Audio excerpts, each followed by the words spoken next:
kita sulit untuk bangkit gitu dari perasaan depresi yang kita alami gitu. Tapi ini Khonsa loh, Khonsa ini dididik sama Nabi gitu.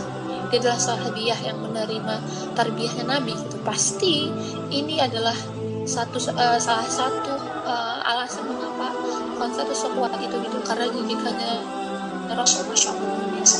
Ya, ini adalah iman yang diletakkan Nabi SAW di hati orang-orang mukmin hingga mengalihkan mereka dari dunia kebodohan menuju alam idealisme dan tinggi, nilai-nilai luhur, akhlak-akhlak mulia dan kerinduan akan ridho Allah. Jadi Rasul mendidik mereka dengan iman bahwa apa yang ada di dunia ini fana gitu. Nggak bisa kamu miliki selamanya gitu. Apa yang kamu korbankan di jalan Allah itulah apa yang kamu punya gitu. Mau harta kamu, mau nyawa kamu, itulah yang kamu punya di sisi Allah kelak gitu. Ya, jadi Rasul benar-benar menanamkan iman yang kuat di hati para sahabat dan sahabiah ya, sehingga mereka dengan berbagai macam cobaan yang Allah timpakan berat yang luar biasa kepada mereka tetap bertahan gitu. Beda dengan kita teman-teman ya, kita dapat tarbiyah dari siapa gitu. Kita kadang sedih ya sekarang ya, pelajaran agama aja di sekolah gitu ya cuma satu minggu cuma 2 pelajaran. Itu pun yang dibahas hal yang kurang esensial gitu, karena kita nggak menerima benar. Ya belajar agama cuma tekstual aja gitu, nggak benar-benar pelajaran agama itu meresap ke hati kita gitu. Ini teman-teman udah kuliah, mungkin kuliah kalau bisa di umum ya, saya dulu kuliah di umum, pelajaran agama itu cuma semester berapa ya? Semester 2 kalau nggak salah, atau semester 1 gitu. Semester 2 Semester 2 itu ada pelajaran agama, mata kuliah agama. Udah 1 semester doang. 1 minggu cuma 1 kali pertemuan. Itu pun cuma 2 SKS kalau nggak salah ya, 2 SKS. Dan itu juga bahasanya kurang esensial gitu. Sama sekali nggak menambah iman gitu ya di hati kita.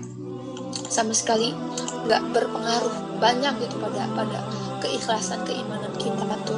Beda dengan tarbiyahnya para Rasul. Kayaknya mungkin itu salah satu alasannya kenapa mental anak-anak zaman sekarang tuh nggak sekuat orang-orang dulu gitu. Bahkan kalau janganlah kita bandingkan dengan para sahabat dan para sahabat gitu. Bahkan kalau kita bandingkan mental dengan orang-orang tua kita aja kalah gitu karena kita lemah ya, nggak bisa menyalahkan pendidikan juga karena dari diri kita sendiri gitu. Kita nggak mau cari tahu, kita malas tentang kajian gitu ya, kita malas nambah ilmu iman gitu ya. Wajar aja kalau kita merasa sering merasa lemah iman gitu ya, ada masalah sedikit langsung down, langsung drop gitu, langsung depresi gitu, bahkan ada yang kepikiran bunuh diri gitu ya. Jadi subhanallah, harusnya perbaiki generasi kita. Kalau generasi kita aja selama ini, gimana generasi anak-anak kita gitu. Jadi jangan sampai hal ini terulang, bahkan jadi lebih buruk lagi gitu di generasi anak-anak kita ya. Jadi kita bisa ambil pelajaran di sini bahwa pendidikan itu sangat luar biasa mempengaruhi orang gitu ya, mempengaruhi orang, apalagi pendidikan spiritual, pendidikan iman gitu. Makanya jangan remehkan teman-teman di sini. Kajian, cari ilmu itu akan kerasa nanti ketika teman-teman mengalami hal yang teman-teman nggak pernah bayangin sebelumnya gitu. Kekuatan iman teman-teman akan diuji ketika teman-teman merasa teman-teman dapat masalah gitu ya. Dengan apa teman-teman melatih kesabaran itu ya? Dengan pertama belajar gimana caranya mengatasi semua itu, dan belajar dari kisah-kisah para sahabiah yang mereka ditimpa ujian luar biasa besarnya tapi mereka tetap bisa bertahan. Itu yang akan ngasih kita motivasi untuk bertahan di setiap masalah yang kita hadapi gitu ya. Jadi kalau bisa kita nggak tahu kisah-kisah kayak gini kan kita nggak ada inspirasi gitu ya. Kita nggak ada inspirasi gimana cara kita mengatasi masalah, bertahan dari masalah gitu ya. Oke, dan tibalah saat berpisah ya. Khonsa tidur di atas ranjang kematian setelah mempersembahkan 4 anak-anaknya untuk Allah dengan hati rela dan mengharap pahala agar menjadi salah satu penghuni surga. Sebab Rasulullah SAW pernah menyampaikan, siapa yang mengharap pahala atas kematian ketiga anaknya, ia masuk surga. Kemudian ada seorang wanita bertanya, bagaimana dengan yang mengharap pahala atas kematian? Itu bukan dia ya, 2 itu harusnya, salah ketik saya, maaf ya. Si wanita ini bertanya gitu, bagaimana ya Rasul kalau misalnya 2 aja anaknya gitu.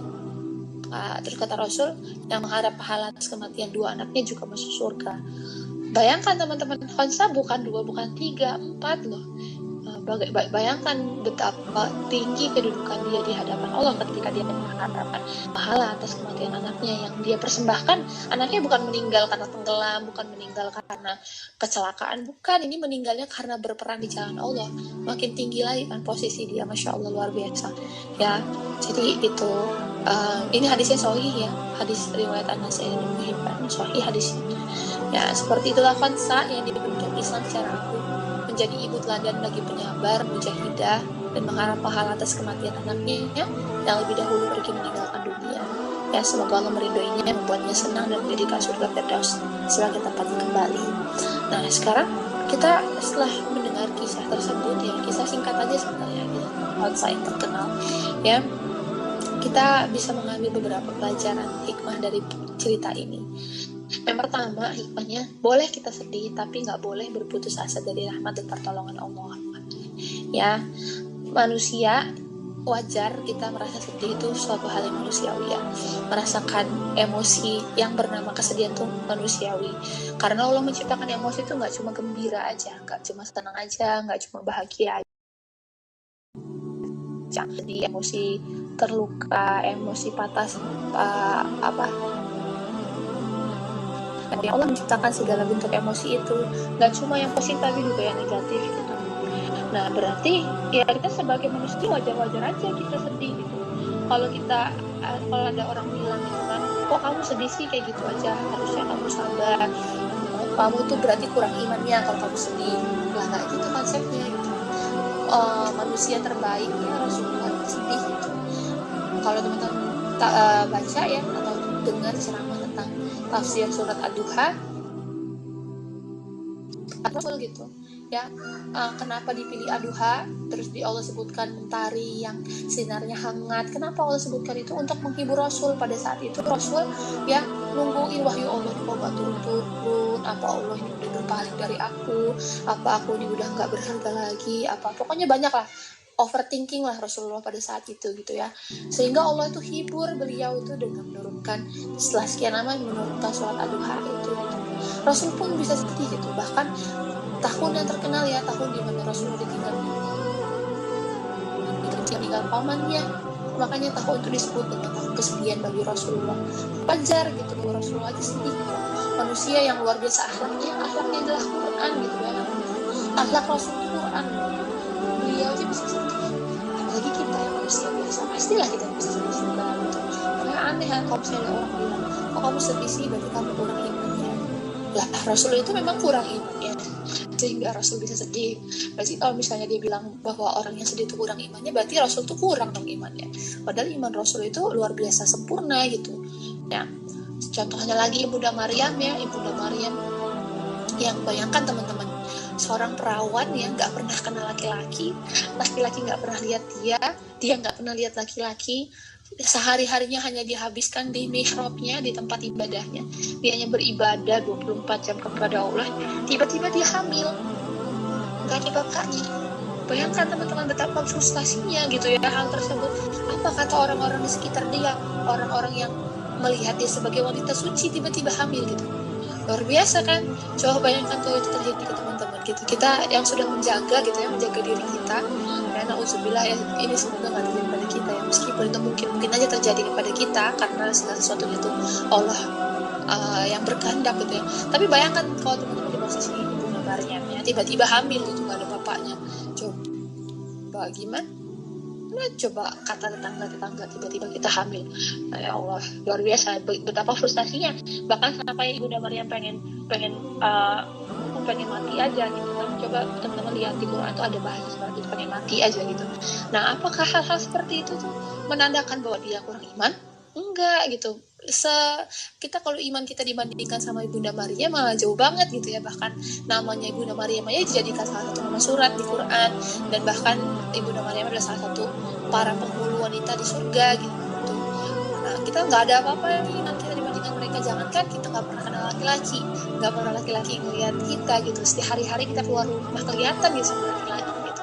Dan jadi jauh banget kualitas diri kita kalau dibandingkan dengan kualitasnya Ibunda Maryam. Tapi beliau juga sedih gitu. Jadi sedih itu adalah manusia. Tapi yang nggak boleh itu adalah berputus asa dari rahmatnya Allah. Ya, jadi kita menganggap bahwa ya udah, kalau kita punya masalah itu adalah akhir dari kehidupan kita gitu. Enggak gitu teman-teman. Enggak boleh kita berputus asa dari rahmatnya Allah. Bahkan ya saya pernah baca tuh ya, hidup nggak boleh sampai kita tuh berharap mati. Jadi nggak boleh kita tuh berdoa sama Allah, ya Allah matikan saya, nggak boleh gitu. Jadi nggak boleh sampai itu artinya kita tuh berputus asa dari rahmatnya Allah. Jadi harus benar-benar kita yakini ya, kita kan sering sih baca ya, fa inna ma'al usri yusra, inna ma'al usri yusra, sering banget itu kita baca di dalam sholat kita ya, ayat yang pendek gitu, tapi kalau misalnya kita maknai luar biasa teman-teman.